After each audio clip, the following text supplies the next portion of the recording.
બજાવતા શ્રી અર્જુનસિંહ રાજાજી વાઘેલા નિવૃત્ત થતા સન્માન કાર્યક્રમ યોજાયો। ગુજરાત રાજ્ય માર્ગ વાહન વ્યવહાર નિગમ મહેસાણા વિભાગના પાટણ સુરક્ષા શાખા વોચમેન તરીકે શ્રી અર્જુનસિંહ રાજાજી વાઘેલા જેઓ નિષ્ઠાપૂર્વક ફરજ બજાવી વય મર્યાદાના કારણે સેવા નિવૃત્ત થયા છે। તારીખ 30 જૂન 2025 આજ રોજ 58 વર્ષ પૂર્ણ થતાં 34 વર્ષની નોકરી કરી નિવૃત્ત થાય છે। તેમના દીર્ઘકાલીન નિષ્ઠકલંક કારકિર્દીને બિરદાવવા તેમજ લાંબા સમયથી મહેસાણા વિભાગ પાટણ ડેપોમાં વોચમેન તરીકે સેવા બજાવેલ તારીખ 30 જૂન 2025ના રોજ નિવૃત્તિ બાદ તેમના શેષ જીવનની શુભકામના પાઠવવા માટે પરિવાર દ્વારા નિવૃત્ત સન્માન કાર્યક્રમ રાખવામાં આવ્યો છે।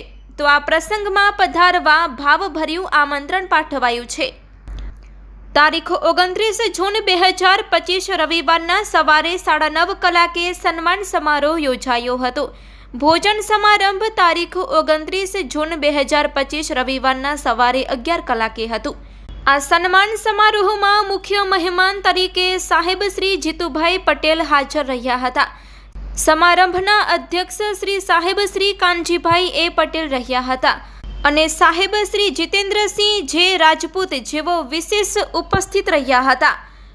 નિમંત્રક મંછાબા અર્જુનસિંહ વાઘેલા, શીતલબા રઘુવીરસિંહ વાઘેલા, કિંજલબા રઘુવીરસિંહ વાઘેલા, નિધિબા રઘુવીરસિંહ વાઘેલા, અર્જુનસિંહ રાજાજી વાઘેલા, રઘુવીરસિંહ અર્જુનસિંહ વાઘેલા, જયદેવસિંહ અર્જુનસિંહ વાઘેલા અને માન્યરાજસિંહ રઘુવીરસિંહ વાઘેલા સમસ્ત વાઘેલા પરિવાર દ્વારા આમંત્રણ પાઠવવામાં આવ્યું છે।